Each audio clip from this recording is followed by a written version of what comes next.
Jail में सड़ जाएं तो क्या इंसाफ जिंदा रहता है? यही सवाल आज देश पूछ रहा है और यही सवाल यूजीसी एक्ट 2026 को लेके बिहार से यूपी तक गूंज रहा है।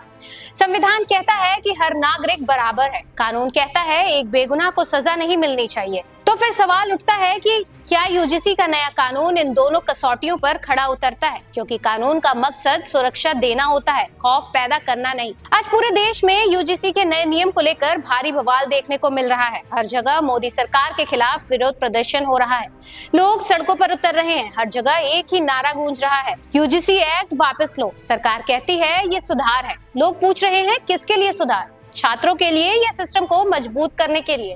दरअसल सुप्रीम कोर्ट ने रोहित वेमुला केस पर सुनवाई करते हुए हायर एजुकेशनल इंस्टीट्यूट्स में जनजाति भेदभाव को खत्म करने के लिए यूजीसी को नियम कानून बनाने का आदेश दिया था।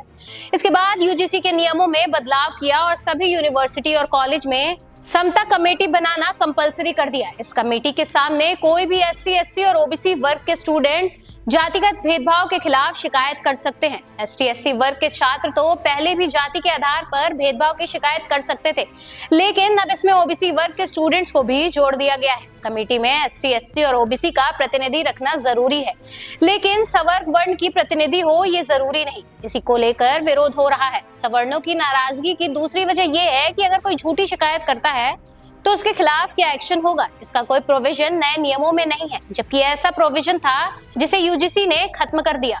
इस सब के बीच एक नाम बार बार आ रहा है, विष्णु तिवारी। यूपी के ललितपुर के निवासी विष्णु तिवारी पर सितंबर 2000 में सिलवान की एक महिला ने बलात्कार और एसटी, एससी एक्ट झूठा आरोप लगाया था। इस झूठे आरोप के चलते तिवारी ने 2 दशक जेल में बिताए। उन्होंने आजीवन कारावास की सजा भुगतनी पड़ी। 20 साल बाद अदालत ने कहा कि विष्णु तिवारी बेगुनाह है, लेकिन अब तक सब खत्म हो चुका था। उनके माता पिता इस सदमे में मर चुके थे, जिंदगी खत्म हो चुकी थी, लेकिन विष्णु तिवारी को जेल में सड़ाने वाले, उन पर फर्जी केस करने वाले सस्ते में छूट गए। इस झूठे आरोप ने तिवारी की जिंदगी को पूरी तरह तबाह कर दिया। यूपी के विष्णु तिवारी सिर्फ एक उदाहरण है। बिहार में भी ऐसे कई मामले सामने आते रहे हैं जिसमें जमीन के मामूली से विवाद में किसी निरीह को एसटी, एससी एक्ट में फंसा दिया जाता है या फिर फंसाने की कोशिश की जाती है। लोग मजबूर होकर इंसाफ की उम्मीद छोड़ देते हैं। जो लड़ते हैं उन्हें बेकसूर होते हुए भी जेल जाना पड़ता है।